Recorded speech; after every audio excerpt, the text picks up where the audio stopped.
Hi, hello. So, I just wanted to start podcast also. So, I thought of starting with Kaundinya Burgula, and he's one of my closest friend since 2015. So, Kaundinya. Hi, hello everyone. I'm Krishna Kaundinya Burgula. So we So, both studied bachelors in the same college. So from then we were classmates. We share a lot of things. so, So uh, we so enjoy. Kaundinya, like how you want to start, like English, Telugu, how we going Yeah, to? mix Okay. is So enough. Telugu, So I do English. have a few questions, Kaundi. So let's directly dive into the stuff. So, so how was your Yeah, life sure. life as an international student in USA? So like నీకు ఎలా అంటే like నువ్వు ఎలా యూఎస్కి వచ్చావు అంటే నీకు అమెజాన్లో ఎలా ప్లేస్ అయ్యావు ఇంటర్వ్యూ ప్యాటర్న్ ఎలా ఉండే నీ వర్క్ లైఫ్ బ్యాలెన్స్ ఏంటి సో ఓకే, చాలా క్వశ్చన్స్ అడిగేసా ఒకటేసారి. ఒకటే బట్ ఒకటే చెప్పు ఒకటోటి చెప్పు బట్ బట్ ఒక్కొక్క దాంతో స్టార్ట్ చేద్దాం. నాకు ఎలా సో వస్తుందంటే ఈటీవీ 9 o'clock వస్తుండే చూడు చెప్పండి ఇది ఇలా ఈ ఫార్మాట్లో వస్తుంది. పర్లేదు ఏం కాదు.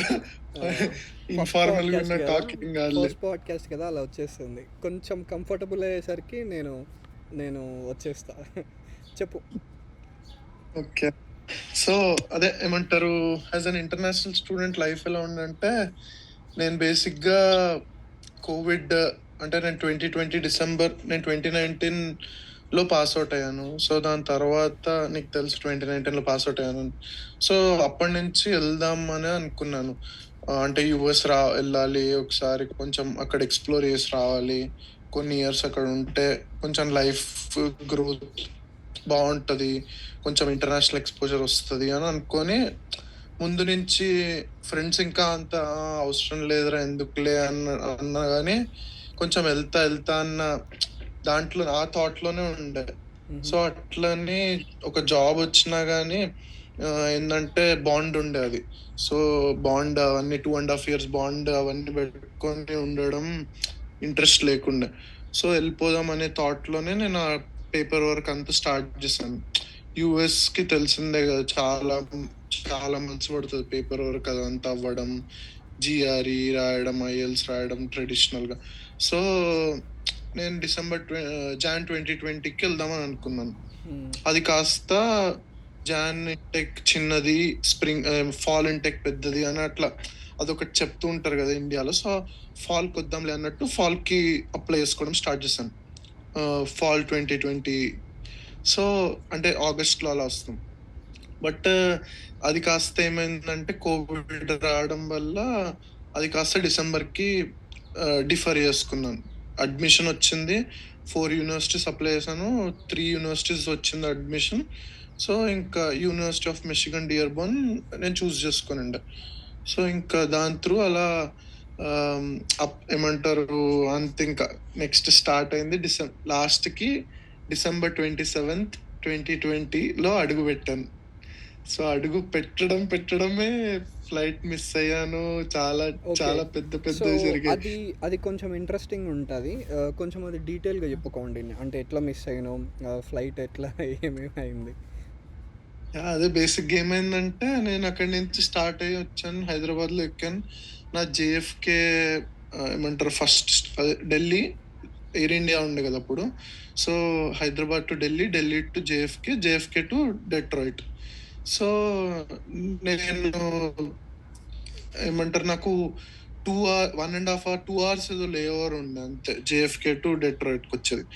సో నేను అక్కడ 7:30 ఏదో మార్నింగ్ దిగాను. 9:15కి ఇంకో ఫ్లైట్ ఉండే, 9:15 9:25 ఇప్పుడు. సో నేను 7:30కి దిగాల్సింది కాస్త చాలా లేట్ అయ్యి 8 o'clock అట్లా దిగిన తర్వాత బయటికి రావడం అదంతా. సో నేను ఇంకా చాలా ఫాస్ట్ గా రష్ అవుతూ వచ్చేసాను. ఎయిర్పోర్ట్ చాలా పెద్దది జేఎఫ్కేది. So New York. సో అలా బయటికి వచ్చాను. ఏమంటారు, నెక్స్ట్ దానికి వెళ్ళడానికి మళ్ళీ ట్రైన్ ఎక్కి లోపల వెళ్ళాల్సి వచ్చింది. సో ఇంకో టెర్మినల్లోకి వెళ్ళి అక్కడ బ్యాగ్స్ డ్రాప్ ఆఫ్ చేసేసాను. చేసేసి నేను ఏమంటారు దాని దగ్గరికి వెళ్ళేసరికి ఇమిగ్రేషన్ అయిపోయి ఇవన్నీ చాలా టైం పట్టింది. సో లాస్ట్కి బోర్డింగ్ అయిపోయింది. 1 hour ముందు క్లోజ్ చేస్తారు కదా. నాకు అక్కడ ఆల్మోస్ట్ 8:30కి రీచ్ అయ్యాను. 9:25కి ఎప్పుడో ఉండే. సో ఇప్పుడే క్లోజ్ అయిపోయింది, నువ్వు వెళ్ళలేవన్నారు. అరే వెళ్ళలేనంటే నేను ఫస్ట్ టైం రావడం, వాళ్ళ ఇంగ్లీష్ యాక్సెంట్ కూడా అర్థం కావట్లేదు నాకు. అంత ఫ్లోలో లేను నేను, ఈ మూడ్లో ఉన్నాను. సో నేను అరే ఏంది ఎట్లా ఏంది అని ఫిగర్ అవుట్ చేస్తుంటే అక్కడున్న వాళ్ళే చెప్పిండ్రు, నువ్వు మళ్ళీ బ్యాక్ వెళ్ళి ఎయిర్ ఇండియా లాంజ్లో వెళ్ళి మాట్లాడన్నారు. సరే ఇంకా అయ్యింది అవుతుంది అని చెప్పి మళ్ళీ రిటర్న్ వచ్చాను. బ్యాగ్స్ డ్రాప్ ఆఫ్ చేసేసాను. నా చేతిలో ఓన్లీ నా 7 kg బ్యాగ్ ఉంది. అది తీసుకొని రిటర్న్ వస్తూ ఉంటే అక్కడ ఎయిర్ ఇండియాలోకి వెళ్ళి చెప్పిన, నాకు ఇట్లా చాలా లేట్ అయిపోయింది, మీ తప్పే, ఎయిర్ ఇండియా వాళ్ళు తప్పే, వాళ్ళు లేట్గా చేసి నాకు కనెక్టింగ్ ఫ్లైట్ మిస్ అయింది, మీరే ఇంకేమైనా బుక్ చేయాలి అని. వాళ్ళేమో నెక్స్ట్ డే వరకు ఇంకో ఫ్లైట్ లేదు, ఇక్కడ ఉండిపోవాలన్నారు. నేను ఇంటర్నేషనల్ స్టూడెంట్, నాకు అసలు న్యూయార్క్ ఏందో తెలియదు, అసలు ఎక్కడ ఉండాలో తెలియదు, ఎవరిని కాంటాక్ట్ అవ్వడానికి ఇంటర్నేషనల్ నెంబర్ కూడా ఉండదు. ఇండియన్ నెంబర్తోని మనం ఎంతమందిని రీచ్ అవుట్ అవ్వలేం. సో నా వల్ల కాదు, నేను వెళ్ళాలి కంపల్సరీ అని రిక్వెస్ట్ చేస్తే ఇంకొక ఎయిర్పోర్ట్, లగ్వార్డియా ఎయిర్పోర్ట్ నుంచి ఇంకొక ఫ్లైట్ ఉంది 3:30కి అని చెప్పారు. ఇదంతా పొద్దున్న 9-10 o'clockకి. సో 3:30 అంటే నేను అప్పటికప్పుడు వాళ్ళు ఇన్స్ట్రక్షన్స్ రాసిచ్చాను. అంటే నేను వినే అంత మూడ్లో కూడా లేను, టెన్షన్లో ఉన్నా. అంటే నేను చాలా మందికి ఆన్సరబుల్ ఉండాలి, నా ఫ్యామిలీకి నేను ఎక్కడున్నా అని చెప్పాలి. ఎందుకంటే నా క్లోజ్ రిలేటివ్స్ ఇక్కడ ఎవ్వరు లేరు, నేను ఫస్ట్ పర్సన్ రావడం మా ఫ్యామిలీలో, అంటే మా కజిన్స్ ఎవ్వరు లేరు.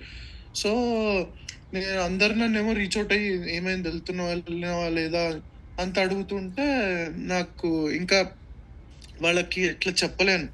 సో నాకు ఆమె ఇన్స్ట్రక్షన్స్ రాసిచ్చింది, టికెట్ బుక్ చేసి ఎయిర్ ఇండియా లాంజ్లో, నువ్వు ఇక్కడ కిందికి దిగి లగ్వార్డియా ఎయిర్పోర్ట్కి ఊబర్లో వెళ్ళు, అటు నుంచి ఇక్కడ చెక్ ఇన్ చేయాలి, ఇది అంతా చెప్తే అన్ని తీసుకొని వెళ్ళి బయటికి వెళ్ళి అప్పుడు ఫస్ట్ టైం యుఎస్లోకి ఎంటర్ అయ్యి బయటికి రావడం. బయటికి వచ్చి రాగానే చాలా మంది ఇట్లా మన మన రైల్వే స్టేషన్ లో ఉన్నట్టు చాలా మంది టాక్సీ డ్రైవర్స్ లాగా ఉన్నారు. సో ఎవరో ఒకళ్ళు నాకు తెలియని కూడా తెలియదు బేసిక్ గా. ఇంకా తీసుకొని వెళ్ళి ఇట్లా చెప్పాను, నేను ఇట్లా లగ్వార్డి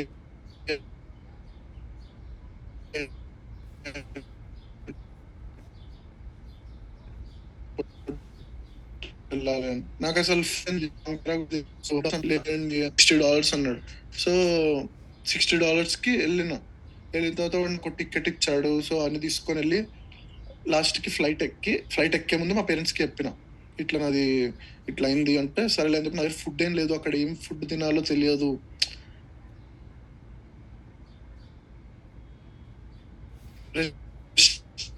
రెస్టారెంట్లో దేంట్లో చికెన్ ఉంటుంది, వీళ్ళు నార్మల్ కూడా కౌండిన్య అంటారు. సో కానీ ఇంకా అలా అయ్యి లాస్ట్కి వీడియో స్టక్ అయింది. సో కౌండి అదే లగ్వార్డియా ఎయిర్పోర్ట్ అని చెప్తున్నాను కదా. సో ఆమె అన్ని ఇన్స్ట్రక్షన్స్ రాసిచ్చింది ఎయిర్ ఇండియా లాంజ్ లో, ఇట్లా నువ్వు ఇవి చెయ్యి, ఇక్కడ వెళ్ళు, క్యాబ్ తీసుకొని. సో నేను కిందికి వెళ్ళి ఫస్ట్ టైం యుఎస్ లోకి ఎంటర్ అయ్యి ఇట్లా చూస్తున్నా, నాకేం అర్థం కావట్లేదు. నేను ఏదో రైల్వే స్టేషన్ లో బయటకు వచ్చిన తర్వాత అందరు ఉంటారు క్యాబ్ వాళ్ళు, అట్లుండే. సో నేను వెళ్ళి ఎవరో ఒకటి కనిపిస్తే వాళ్ళని వెళ్ళి అడిగిన, ఇట్లా నన్ను ఎయిర్పోర్ట్ వెళ్ళాలి అంటే ఓకే అన్నారు. నాకు ఎంత అడగాలి ఫేర్ ఏం తెలియదు. సో బేసిక్ గా ఎంత అని అడిగితాడు, $100 అన్నాడు. ఫస్ట్ ఏమైనా తగ్గి అంటే 60 అన్నాడు. సరే నా దగ్గర క్యాష్ ఉండే. సో నేను ఇంకా సరేలే అని వెళ్ళిపోయి అక్కడ వెళ్ళి ఆ ఎయిర్పోర్ట్ లో కూర్చున్న తర్వాత మా పేరెంట్స్ కాల్ చేస్తే చూపెట్టిన, ఇట్లా నాది ఫ్లైట్ మిస్ అయింది, నా బ్యాగ్స్ వెళ్ళిపోయినాయి, దాంట్లో నావేమో ఓన్లీ బ్యాగ్ ఉంది ఇట్లా అని చెప్పి. సరేలే ఏం కాదు అని చెప్పి, నాకు తినడానికి ఏం లేకుండా బేసిక్ గా ఏమన్నా ఆర్డర్ చేయాలన్నా కానీ అర్థం కావట్లేదు నాకు మెన్యూలో. అంటే నేను వెజిటేరియన్, సో అంటే నాన్ వెజ్ ఏమైనా మిక్స్ అయి ఉంటుందేమో అని డౌట్ ఉంటుంది కదా వెజిటేరియన్స్ కి. సో ఆ దాంట్లో ఇంకా అలా ఏం ఆర్డర్ చేయకుండా నా దగ్గర స్వీట్ బాక్స్ ఉంటే తినేసి అట్లా లాస్ట్కి ఫైనల్గా ఇక్కడికి రీచ్ అయినా. ఇక్కడ రీచ్ కాగానే క్వారంటైన్లో వచ్చింది. అంటే అప్పట్లో కోవిడ్ చాలా హై ఉండే కదా. అవును. సో ఇండియా నుంచి వచ్చిన అందరినీ క్వారంటైన్లో ఉంచుతుండే. హ్మ్. సో అలా క్వారంటైన్లో ఉంచి అలా స్టార్ట్ అయింది journey, okay. US journey. So so college life ఎట్లా ఉండే? సో కాలేజ్ టైం ఎలా, అంటే లైక్ నీకు బీటెక్లో ఉన్నట్లే ఉండేనా, లేకుంటే ఏమైనా ప్రాబ్లమ్స్ ఫేస్ చేసినావా? అంటే సో ఈ మధ్య వింటున్నావు కదా, స్టూడెంట్స్ చాలామంది ప్రాబ్లమ్స్ అంటున్నారు. అంటే లైక్ కరెక్ట్గా, సో నువ్వు అలా ఫేస్ చేసి ఉండేనా, లేకుంటే అది కామనా, లేకుంటే ఎలా ఉండే? అంటే ప్రాబ్లమ్స్ అంటే ఎలాంటి టైప్ ఆఫ్ ప్రాబ్లమ్స్? ప్రాబ్లమ్స్ అంటే ఇప్పుడు ఫర్ ఎగ్జాంపుల్ కాలేజ్ ఫీ కానీ, లేదంటే పార్ట్ టైమ్స్లో ఏమైనా స్ట్రగుల్స్ ఫీల్ అయినావా, అసలు పార్ట్ టైం చేసినావా, చేసి ఉంటే ఎలా చేసావు, అండ్ అది అసైన్మెంట్స్ కాలేజ్కి వెళ్ళడం ఎలా వెళ్తుండేనో, సో ఫినాన్సెస్ ఎలా మేనేజ్ చేస్తుండేనో. యా బేసిక్ గా అంటే నేను ఇక్కడ ఇప్పుడు విన్నంత వరకు ఏంటంటే ఇప్పుడు అందరూ స్టూడెంట్స్ ఇక్కడ వచ్చేవాళ్ళు ఏంటంటే ఫీజు లోన్ ఏం తీసుకోకుండా లేకపోతే పర్సనల్ ఎక్స్పెన్సెస్ లేకుండా వస్తున్నారు. అది ఒక రకంగా అంటే లోన్ మనీని ఏదో సేవ్ చేస్తుండ్రు అదంతా కరెక్టే కానీ అది ఏదైతే సేవ్ చేస్తున్నారో దాని తర్వాత ఏమంటారు జాబులు రాక మళ్ళీ స్ట్రగుల్ చేసి మళ్ళీ పార్ట్ టైంలో చేసి అదంతా చేస్తుంది. అంటే నా అబ్జర్వేషన్ ప్రకారం నాది ఏముందంటే నేను లోన్ తీసుకొని వచ్చాను. అంటే సేఫ్ బెట్ అందరు సేఫ్ ఎలా చేస్తారో అలానే చేస్తాను. లోన్ తీసుకొని వచ్చి ఆ లోన్లో వచ్చిన మనీని నేను ఫీజు కట్టి నేను సర్వైవ్ అవ్వడానికి అన్నట్టు పార్ట్ టైం చేస్తుండే అంతే. అది కూడా పార్ట్ టైం చేసినప్పుడు కూడా లిమిటెడ్గా చేసి కొంచెం మంచిగా స్టూడెంట్ లైఫ్ని ఎంజాయ్ చేసి దాని తర్వాత అంటే చాలా ఫోకస్డ్గా కాలేజ్ పార్ట్ టైం తెచ్చుకోవాలి అని చెప్పి అట్లా నేను ఏంటంటే బేసిక్గా సమ్మర్లో కూడా చేస్తుండే కోర్సెస్. బట్ నాకు టెక్నికల్గా సెకండ్ సెమిస్టర్కి నాకు టీఏ వచ్చేసింది. సో చాలా మంది ప్రొఫెసర్స్ని ఈ చోట అదంతా చేస్తే టీఏ వచ్చింది. టీఏనే నేను చేసుకున్నా. నాకు కావాల్సిన అమౌంట్ నాకు వస్తుండే ఆల్మోస్ట్ $1,000-1,100 అట్లా వస్తుండే. సో నా అన్ని ఎక్స్పెన్సెస్ పోను కూడా ఇంకా సేవ్ అవుతుండే. సో నాకు నేను ఇంకా ఫీజు పే చేయాలన్న బర్డన్ పెట్టుకొని మాత్రం 6 days 7 days అట్లా ఎప్పుడు చేయలేదు. ఓకే. సో నువ్వు అట్లా 6 days 7 days చేస్తూ ఉంటే ఏమైపోతుంది అంటే ఒక పాయింట్లో నీ కోర్స్ సైడ్ పెట్టేస్తావు, నీ స్టూడెంట్ లైఫ్ని సైడ్ పెట్టేస్తావు. ఒక ఏమంటారు డైలీ రొటీన్లో పడిపోతాం. అంటే పైసలు సంపాదించాలి, ఫీజు కట్టాలి, దాని తర్వాత ఏమవుతాడు నువ్వు జాబులు అప్లై చేయలేవు, అట్లా ప్రొఫెషనల్గా ఫోకస్ చేయలేవు, ఎవరిని కలవలేవు, ఎవరితో మాట్లాడలేవు. నీ లైఫ్ ఒకటే బాక్స్లో అదైపోతుంది ఓకే. అట్లా. సో బేసిక్ వాళ్ళు అట్లా చేస్తున్నారు కాబట్టి కొంచెం ఏమన్నా డిఫికల్టీస్ ఎక్కువ ఉంటాయి అనిపిస్తుంది. సో కాలేజ్ అయిపోయిన తర్వాత ఎందుకంటే continue. ఎందుకంటే నా నా దాంట్లో ఏంటంటే నేను చాలా మంది ఫ్రెండ్స్ని కలిసిన బయట. అంటే నా పార్ట్ టైం ఒక్కటే కాదు నా లైఫ్. పార్ట్ టైం చేయడం, ఫ్రెండ్స్ని కలవడం, దాంతో కాలేజ్లో ఫ్రెండ్స్ని కలవడం, లైబ్రరీకి వెళ్ళడం, కాలేజ్ పార్ట్ టైంలో చాలా మంది. సో బేసిక్గా ఏమవుతుందంటే ఇక్కడ అంతా నెట్వర్కింగే కదా. సో నీకు ఏదన్నా ఆపర్చునిటీ ఏ ఫ్రెండ్ త్రూ ఎప్పుడు వస్తుందో చెప్పలేము. రైట్. సో నువ్వు బయట చాలా మందిని కలుస్తున్నప్పుడు ఒకళ్ళు ఏమన్నా ఫర్ సపోజ్ ఒకళ్ళు అరే ఇక్కడ జాబ్ ఉంది అనుకుంటే అప్లై చేయరా నేను కూడా చేస్తున్నా అని చెప్తారు. సో నువ్వు అప్లై చేస్తావు, దొరికితే దొరకొచ్చేమో, దొరకకపోతే దొరకదు. బట్ వాళ్ళ ఎక్స్పీరియన్సెస్ షేర్ చేస్తుంటారు, సీనియర్స్ని కలుస్తూ ఉంటావు. So that will make you a different person. Daily part time చేస్తూ ఉండి అలానే పైసలు సంపాదిస్తే I don't know where it ends up. Okay. So college తర్వాత జాబ్కి వెళ్ళే ముందు ఇక్కడ మనకి పాయింట్ వచ్చింది కాబట్టి అడుగుతున్నా. సో నీ ఒపీనియన్లో కొత్తగా వచ్చే స్టూడెంట్స్కి ఏం సజెస్ట్ చేస్తావు? అంటే రావచ్చా, లేకుంటే ఏంటి, వద్దంటావా? నాకు వచ్చే స్టూడెంట్స్కి అంటే అమెరికా ఇస్ అంటే అమెరికా ఎప్పుడు ఆపర్చునిటీస్ కి ఏమంటారు, యాంపుల్ ఆపర్చునిటీస్ ఎప్పుడు ఉంటాయి. బట్ రైట్ స్కిల్ లేకుండా వస్తే చాలా స్ట్రగుల్ అవ్వాల్సి వస్తుంది. సో అంటే రైట్ స్కిల్ లేకుండా ఇప్పుడు నేనేం బిలీవ్ చేస్తా అంటే will is more important than skill. అంటే నీకు అది నేర్చుకోవాలన్న తపన ఉండాలి. నా ఇన్స్టాగ్రామ్ దాంట్లో కూడా అదే ఉంటుంది. అంటే నేను ఎప్పుడు అది ఫాలో అవుతా. నీకు 100% కిరాక్ స్కిల్స్ వచ్చినోడు సక్సెస్ అవుతాడు లేదో చెప్పలేం, కానీ నీకు నేర్చుకోవాలి, చెయ్యాలి, ఇది రాకపోతే అది చేయాలని తపన ఉంటే ఎంత ఎంత డిస్టెన్స్ ట్రావెల్ చేయగలుగుతావు. సో అదొకటి ఉండాలి. నువ్వు ఏమంటారు, ఏదన్నా ప్రాబ్లమ్స్ విత్ స్టాండ్ చేసి మళ్ళీ నిలబడగలిగే ధైర్యం, దమ్ము అవన్నీ ఉండాలి. సో ఇక్కడ బేసిక్గా నువ్వు సరే చదువుకుంటే జాబ్ వస్తుంది అని ఒకటే దాని గురించి ఆలోచించలేవు కదా. చదువుకున్న తర్వాత జాబ్తో పాటు వీసాని హ్యాండిల్ చేయాలి. సో వీసా హ్యాండిల్ చేస్తూ చాలా సర్కమ్స్టాన్సెస్ని డీల్ చేయాలి. ఇవన్నీ టఫ్ అనను, కానీ అవన్నీ హ్యాండిల్ చేసే అది ఉండాలి, కెపాసిటీ ఉండాలి. Over a period of time వస్తుంది అది. Got it. సో ఇక్కడ నా ఒపీనియన్ ఏంటి అంటే నేనైతే ప్రాబబిలిటీ అంట. అంటే ఫర్ ఎగ్జాంపుల్ నేను చాలా వీడియోస్లో చూసా, లైక్ కొంతమంది రాకండి, జాబ్స్ లేవు, అది ఇది అని అంటుంటారు. సో నా ఒక్క ఒపీనియన్ ఏంటి అంటే ఇట్స్ కంప్లీట్లీ ప్రాబబిలిటీ అని నేను ఫీల్ అవుతాను. అంటే ఇప్పుడు ఒకరికి అలా జరిగింది, కానీ మాకు కూడా అలానే జరుగుతుంది, మాకు కూడా జాబులు రావు, అక్కడ సర్వైవ్ అవ్వడం కష్టం అనేదైతే రాంగ్. సో చెప్పలేము అనమాట. It's completely probability. అది ఐదర్ హెడ్స్ అయినా పడవచ్చు, టైల్స్ అయినా పడవచ్చు. అదే నీకు ప్రాబ్లమ్స్తో నీ మాస్టర్ జర్నీ స్టార్ట్ అవ్వచ్చు, లేదంటే పీస్ఫుల్గా కూడా వెళ్ళొచ్చు. సో అది నా ఒపీనియన్ అయితే అది. నేను దానికి ఇంకొక ఎగ్జాంపుల్ చెప్తాను. నువ్వు అన్నదానికే నేను కూడా యాక్సెప్ట్ చేసి ఎగ్జాంపుల్ చెప్తా.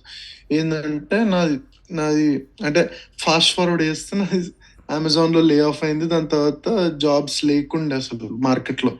సో అందరితో నేను జనరల్ మాట్లాడుతుండే అందరితో. అంటే అసలు నాకు దానికంటే ముందు పాస్ అవుట్ అయిన వాళ్ళు జాబ్లు ఎట్లా అప్లై చేస్తుండ్రు, ఏంది వీళ్ళ ప్యాటర్న్ ఏంది, అదంతా అర్థం చేసుకొని అప్లై చేస్తూ ఉంటే నాకు 60 days గ్రేస్ పీరియడ్ ఉంది. నేను H1లో ఉన్నాను. సో 60 days జాబ్ రావాలి. జాబ్ రాకపోతే అవుట్ ఆఫ్ స్టేటస్ అవుతాము అదంతా. అప్పుడు మళ్ళీ వేరే ప్రాసెస్లో అవంతా. సో నేను అప్లై చేస్తూ ఉన్నాను, నాకు ఇంటర్వ్యూలు కొన్ని సెట్ అవుతున్నాయి, ఇంటర్వ్యూలు ఇచ్చాను, నాకు 47th day జాబ్ వచ్చింది. బట్ అది మళ్ళీ ప్రాసెస్ అవ్వడానికి టైం పట్టింది. బట్ నేను అదే మిగతా వాళ్ళు అందరి మాట విని జాబులు లేవు, నాకు కూడా జాబ్ రాదేమో, నేను కూడా అందరిలాగా ఇంకా కన్సల్టెన్సీలో జాయిన్ అయ్యి ఏదో ఒకటి చేసుకుంటుండాలి అనుకొని నేను గివప్ చేసేసింటే రాకపోతుండేనేమో. అంటే అందరితో పాటు. సో బేసిక్గా ఇప్పుడు రేపొద్దున నా తర్వాత వచ్చిన వాళ్ళు కూడా ఇంకా మంచి జాబులలో జాయిన్ అవ్వచ్చు, చెప్పలేం. సో బేసిక్గా ఎవరి వాళ్ళపైన ధైర్యం, అంటే కాన్ఫిడెన్స్ అదంతా ఉంటే సాధించవచ్చు. బట్ ఏంటంటే లిమిటెడ్ ఆపర్చునిటీస్ ఉన్నాయి. ఇప్పుడు ఫస్ట్ టైం అప్పట్లో ఉన్నప్పుడు ఒక్క జాబ్కి సమ్ 10 members 20 members అప్లై చేసి కష్టపడుతుంటే ఇప్పుడు 20 members కాదు, ఇప్పుడు 100 members అప్లై చేస్తున్నారు. సో నువ్వు దానికి ఈక్వల్గా నువ్వు నీ ఎఫర్ట్ పెట్టాలి. అది నేను చెప్పేది. అంటే ఎఫర్ట్ ఎక్కువ పెట్టాల్సి వస్తుందేమో కానీ ఇంపాసిబుల్ అయితే కాదు. సో ఇట్స్ కంప్లీట్లీ ప్రాబబిలిటీ, అంతే కదా. Yeah, it completely depends on the individual. Yeah. So next college అయిపోయింది. సో అమెజాన్లో జాబ్ ఎట్లా వచ్చింది, ఎట్లా కొట్టినావు? సో దాని గురించి చెప్పు జరా. సో అదే సో బేసిక్గా అవినాష్కి తెలియని స్టోరీ ఏం కాదు ఇది. ఎట్లయినా బేసిక్గా మేము చాలా ఫ్రీక్వెంట్గా మాట్లాడుతుంటాం. అంటే ఫ్రీక్వెంట్గా అంటే బేసిక్గా ఏదో సొల్లు టాపిక్స్ అని కాదు, మేము టాపిక్ స్టార్ట్ చేయడమే ఒక ఇంపార్టెంట్ టాపిక్ అని స్టార్ట్ చేస్తాం. మేము మాట్లాడినంతసేపు ప్రాబ్లమ్స్ నుంచి స్టార్ట్ అవుతాయా? బేసిక్గా ఒక ఒక అంటే ఒక వ్యాలిడ్ టైం స్పెండ్ చేస్తాం. సో సో బేసిక్గా ఏమైందంటే నేను అదే కాలేజ్లో టీ లాగా చేస్తుండే కాబట్టి నాకు చాలా టైం ఉంటుండే స్టూడెంట్లో. కోర్స్ వర్క్ కాకుండా టీఏ వర్క్ అంత ఎక్కువేం ఉండదు. వీక్కి 20 hours చేస్తాం, బట్ 20 hours వర్క్ కూడా చాలా ఫాస్ట్గా అయిపోతుంది. నేను ఒక 3-4 hours అట్లా కంప్లీట్ చేసి వస్తుండే. గ్రేడింగ్ అవన్నీ చేయడం, ఆఫీస్ అవర్స్ అటెండ్ అవ్వడం, మహా అంటే ఎక్కువ టైం స్పెండ్ చేయాల్సిన అవసరం లేదు. సో నాకు చాలా ఫ్రీ టైం ఉంటుండే. నేను ఇంకా ఇంటర్న్షిప్లు జాబ్లు అట్లా అప్లై చేస్తూ ఎట్లా అంటే కన్సల్టెన్సీ త్రూ ఎట్లా చేస్తారు, కన్సల్టెన్సీ త్రూ కూడా అప్లై చేసిన, నార్మల్ కూడా చేసిన, ఫుల్ టైం కూడా చేస్తున్నా. సో అట్లా నాకు చాలా స్కోప్ ఉంటుండే. నేను అట్లా అప్లై చేస్తూ ఉండి ఫ్రెండ్స్తోని, అప్లై చేసే ఫ్రెండ్స్తో ఉంటూ మాట్లాడుతూ అట్లా చేస్తుండే. సో అట్లా అమెజాన్ అప్లై చేశాను. నవంబర్లోనే ఎప్పుడు చేశాను నాది ఇంటర్వ్యూ. జనవరికి వచ్చింది, సారీ ఎగ్జామ్ రాసి. నార్మల్ అన్ని ఫుల్ టైం ప్రాసెస్లు అట్లీస్ట్ 2 months టైం పడతాయి. 2 months ఆఫ్ టైం నీకు first round recruiter reach out అయ్యి మాట్లాడి ఎగ్జామ్ పంపించి, దాని తర్వాత అది కంప్లీట్ అయిన తర్వాత నెక్స్ట్ స్టెప్ వచ్చి, ఆ తర్వాత లాస్ట్ స్టెప్ వచ్చి, అవన్నీ అవ్వడానికి చాలా టైం పడుతుంది. సో నాకు ఆల్మోస్ట్ జనవరిలో ఎగ్జామ్ రాశాను, ఫిబ్రవరిలో ఇంటర్వ్యూ అయింది, మార్చ్ స్టార్టింగ్ వీక్లో కన్ఫర్మేషన్ వచ్చింది నీకు జాబ్ వచ్చింది అన్నట్టు. సో ఇంకా నేను ఏప్రిల్లో పాస్ అవుట్ అయ్యాను. నేను సమ్మర్లో చేసినందుకు చాలా ఫాస్ట్గా 1.5 yearలో పాస్ అవుట్ అయ్యాను. సో పాస్ అవుట్ అవ్వగానే ఇంకా ఒక 1 month గ్యాప్ లాగా పెట్టుకుందామని చెప్పి నేను జూన్లో స్టార్ట్ చేస్తాను. అలా స్టార్ట్ అయింది జర్నీ అమెజాన్. ఓకే. సో ఇక్కడ నీ పాయింట్ ఏంటి అంటే నువ్వు టీఏ రావడం వల్ల నీకు టైం పీరియడ్ ఎక్కువ దొరికింది. సో ఆ టైంలో నువ్వు మల్టిపుల్ అంటే consultancy through, full time through కూడా చేయడం వల్ల నీకు స్కోప్ దొరికింది అంటావు. బేసిక్గా అదే చెప్తున్నది. ఇప్పుడు అందరు పార్ట్ టైంలలో టైం స్పెండ్ చేసి వాళ్ళ స్కిల్ ఇంప్రూవ్ చేసుకోవడానికో, లేకపోతే వాళ్ళు అప్లై చేయడానికో, వాళ్ళ రెజ్యూమెని బిల్డ్ చేసుకోవడానికో టైం ఉండదు. సో ఏం చేస్తారంటే ఉన్నదాంతోనే పుష్ చేసేస్తారు. అమ్మా అంటే ఏదో చెయ్యాలన్నట్టు అప్లై చేయడం, ఏదో కన్సల్టెన్సీలో ఒక రిజిస్టర్ అయిపోతే ఒక పని అయిపోతుంది అన్నట్టు చేస్తే టైం తీసుకుంటుంది కంపల్సరీ.